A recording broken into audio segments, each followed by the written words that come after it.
Welcome back. We've talked a lot about tiger moms, the strict, tough love approach to parenting popular in Eastern cultures like China and Japan. Well, tiger mom, meet Panda Dad. That's what my next guest, Alan Paul, calls himself. He has a different idea on how to raise kids, and it's based on the warm and fuzzies. It's all in his book, Big in China, My Unlikely Adventures Raising a Family, Playing the Blues, and Becoming a Star in Beijing. Alan Paul joining us now. Welcome and happy Father's Day to you. Thank you very much. Good morning. Good morning. So tell me, what exactly is a Panda Dad, and why do Panda Dads make better parents, in your opinion?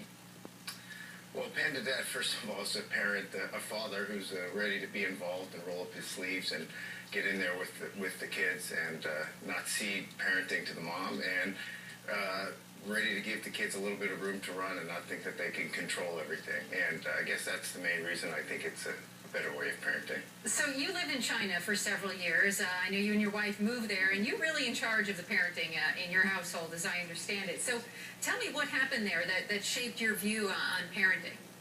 Right. Well, I think it's an important point just to back up for a second to say I've been in charge of a lot of the day-to-day parenting because I've been able to have more of a freelance lifestyle and work at home while my wife had more of the office job. But we parent as a partnership, which I think is how anybody who can do it should do it and would like to do it. In terms of China, I mean, living abroad certainly changes your perspective on a lot of things. It gives you some more opportunities to see different ways of doing things. We lived in a very international community, so I saw a lot of parents doing things a lot of different ways. And I did see a certain amount of sort of typical or stereotypical tiger parenting, and I don't think it's always the best way to go. The children can't always be controlled. You can't control everything they do. They shouldn't be on a tight leash, and I don't think that play is always frivolous, especially for young children.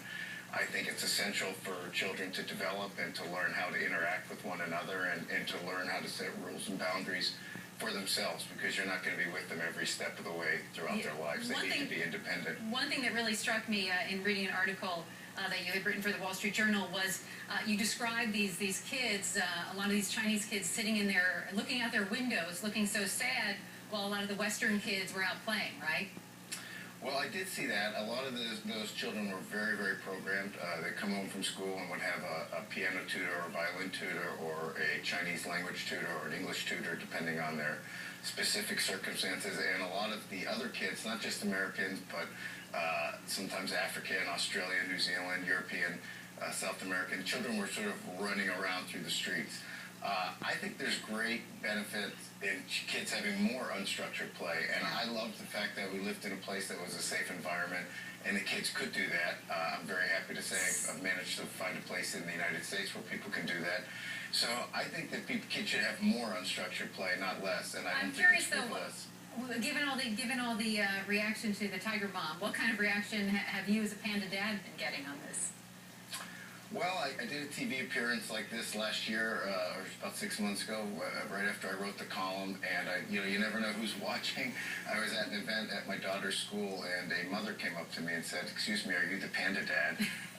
But do people agree with you or disagree with you? Well, I'm sorry, yeah, this woman thanked me. She said, "Thank you for validating that there's other ways of doing things." So it's really not about attacking a certain way of parenting. It's just the saying that you're not necessarily being a bad parent because you give your kid more space. Right. My oldest son is 14, and as you enter into teenage years, things change a little bit, and sometimes you have to go back to when they were 2 or 3, and kids do need firm rules. And I'm not advocating just letting kids be wild. I'm just saying that you got to give them space. You can't helicopter over them all the time. You can't do everything for them.